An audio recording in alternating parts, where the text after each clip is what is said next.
As a fan, was it crazy watching J. Cole's rise and see him get as big as he's gotten, just as a North Carolina person? It was inspiring, you know, and to know, like you say, like he did it off the mixtape scenes. Like Right. he's probably the last one to really do it off mixtapes like that. And like for real mixtapes where, you know, when I did mixtape, they were all like beats of mine that producers made. Like they were pretty much albums almost. But he used to still do industry beats and rap over those. You know what I mean? Like, Right. and it was just dope to see him do that and to sign with Jay-Z and Rockefeller to be from North Carolina and do that. Like it was inspiring. It was super inspiring. Like, Yeah. That's so wild. Well, you know, the first time I think I ever became aware of you was when you did that video with Mac Miller. I tell people like a lot of the foundation of my fan base are Mac Miller fans. Really? Yeah, like my career, it would not have been the same without him. So like, that was a big moment. How did you even get connected to him? He drove down with, you know, the most dope crew, Jimmy, Tree J, Q. And this They is super drove- early before he's really big? Yeah, I mean, at the time, he's like starting his bubble. Like at this time, his videos are getting millions of plays, and he's Right. probably doing shows at this time between 500 and 1,000 people. And Mac is a crazy example of somebody who came up off mixtapes and even got sued for. He was like Yeah. that dude who got sued came for back, rapping over right? somebody's beat. Yeah. That's crazy. Like this helped monetize your career, so we're gonna figure out a way to get it. Like, And every who every does rap that? fan is just like, whoa, like they can do that? What the Like fuck? we've been doing this forever. Like, what are you talking about? Everything seems so simple up until this moment where we realize you can get sued for that. Yeah, but you know, the music business is hurting. They trying to figure out any way at this point to get money to figure it out. So, but yeah, they drove down to North Carolina in a station wagon. Like Mac's a big fan of Knives. I think Crisis had reached out, so they came to work. And that's how I met him, because I was a studio rat, always in the studio. If I wasn't recording, I was still in there. If we had a guest, I was watching, I was learning, I was asking questions. So he came, and I was just in there. And you know, you know Mac. You knew Mac, of course. I didn't know him personally, but he had like been around my store and stuff like in the weeks or months before he passed, which is like really like a huge bummer that like a bunch of my friends got to meet him this one night that I wasn't there. But yeah, I was always a fan and everything. Oh, okay. Yeah. Well, I mean, what you saw was what you get, like super lovable, love people, love good energy. It was all about having fun. So it was just easy to connect with him. And he was a big fan of the culture. So I was working on my first mixtape, Return of the Beat Girl. And he listened to it and he liked it. You know, he did a song with me and he left. And 2 weeks later, he called Knife. He was like, yo, I like Rapsody. I want to bring her on tour. Wow. Like, straight like that. Like, if he liked you, he liked you. If he thought you was dope, he was gonna give you a chance. And I know I'm not the only one that has a story like that. He's taken so many artists, you know, that were at the beginning of their career like me, and just gave them a platform or shared his platform with them to put them on. So, you know, doing a song with me, taking me on tour, doing a video with me at the time, like his videos again and get millions of views, you know, that's how I got a large portion of my fan base through him, because anything he was on, people were going to listen to. It didn't matter what it was. So that helped you really get in the door. Definitely. Wow, that's so cool. Yeah. Damn. So, I mean, it's kind of fast forward ahead in your whole thing, but did you guys stay in touch and like up through his life, and what was your relationship with him when he passed? Yeah. It wasn't like we talked every day, but you know, he would come back to North Carolina a lot, so I'd always see him then, or you know, we would DM each other, or you know, I'd hit him every now and again, like, what's up, how you doing, just checking in. It wasn't like we could go 6 months without talking sometimes, and he still come to North Carolina, you pick up where you left off, like he come to the studio, he always bring a bunch of girls. You know, but you know, he's one of those dudes that when he passed, there was like a million girls writing Instagram posts about it. Oh man. You know, but it was crazy when he came to the studio. He was really about the music. Like all the guys with him would be with the girls, but he would always be in the studio working. Like never a part of that. So, but he just liked to have good people and fun around him, energy around him. So when he passed, I think the last time I remember talking to him, I had just missed him. It was a Smokers Club festival. right? And I was in the trailer doing an interview, and Knife had went to see, I can't remember who was performing at the time, but Mac was out there. And I hate that I missed him, because, you know, Mac asked about you, and Knife told me. I was like, dang. But before that, the last time I remember was Complexion. I did Complexion, and he hit me. He was like, yo, that verse is crazy. Like, it's ill that you on that album. Like, that's the last time I remember, like, us having a conversation. Wow. That's crazy. Mm-hmm. Did you ever get to a point in your life where you were partying too hard or anything like that? Because I feel like when I think about the Mac Miller situation, it makes me feel like I feel like that about plenty of my friends. I feel like they party too hard, and I'm not being the loyal, attentive friend that I could potentially be. You know, everybody's so busy, but it's like sometimes you see people who maybe it feels like I should reach out more often. Yeah. You know? We definitely reached out to him. Like, we knew he was struggling with some things, and it's tough, like, to be that young and be that successful that fast, where, you know, you get all this money and you have anything at your disposal, and you move to LA, you know, with your homies, like.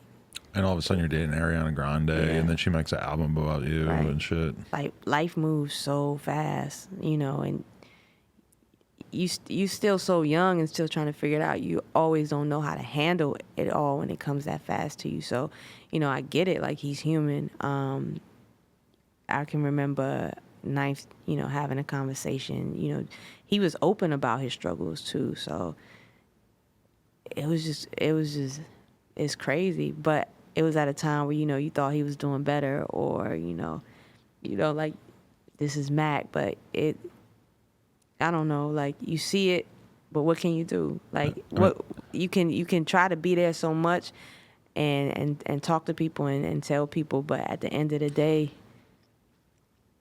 people are going to do what they do. That's a fucked up thing about that, though, is that I heard from a bunch of people that were like, Mac wasn't in some fucked up place where he was so fucked up that he just was like taking way too many drugs or whatever.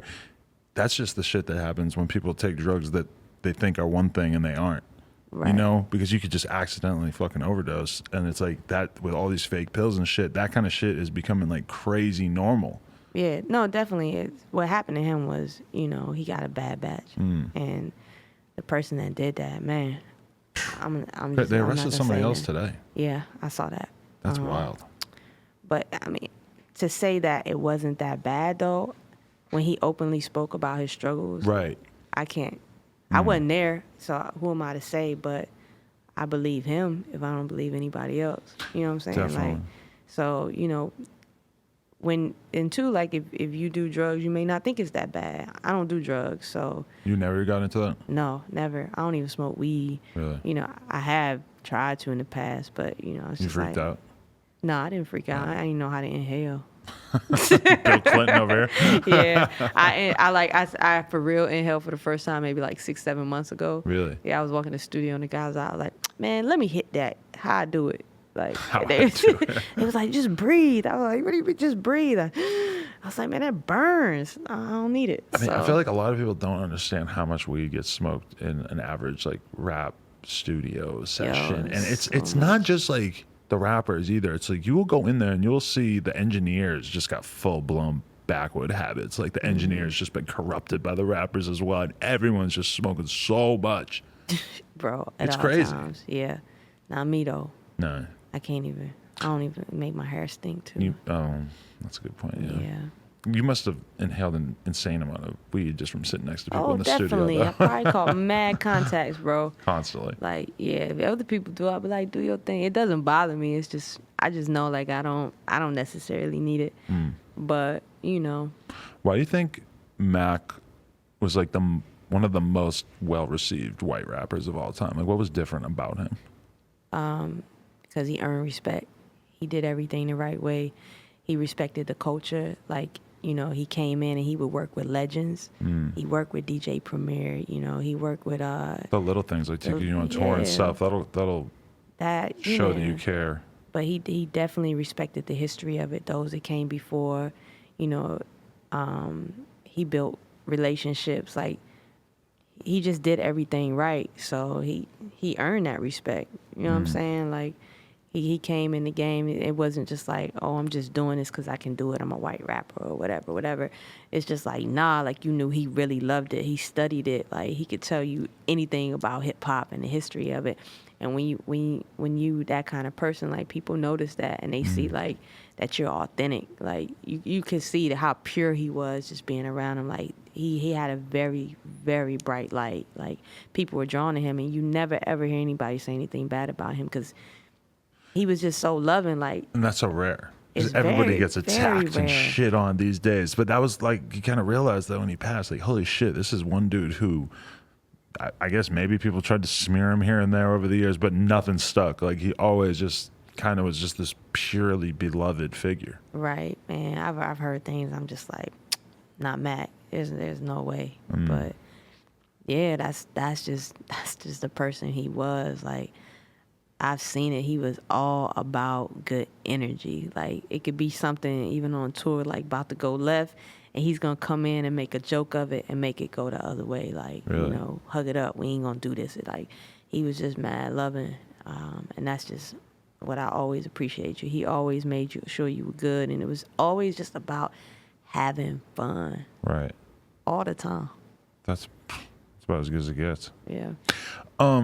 Talk to me about your new album and where you're at in terms of like your recording process. I just ended up really curious what the process of you actually putting this record together was like, because it feels like you are so just like rapping your ass off. Like, it just feels kind of simple in a way, but then at the same time, the not simple like in the lyrics, but like it just feels like very pure. But then at the same time, it is conceptual, and it's like it's clear you wanted to get a larger idea across, and how you actually go about structuring that. When I came up with the idea, it was easy after that. Like, I would wake up some days and I would know what women I wanted to name songs after. Like, I wake up and I'll be like, all right, today I'm going to write a song about Felicia.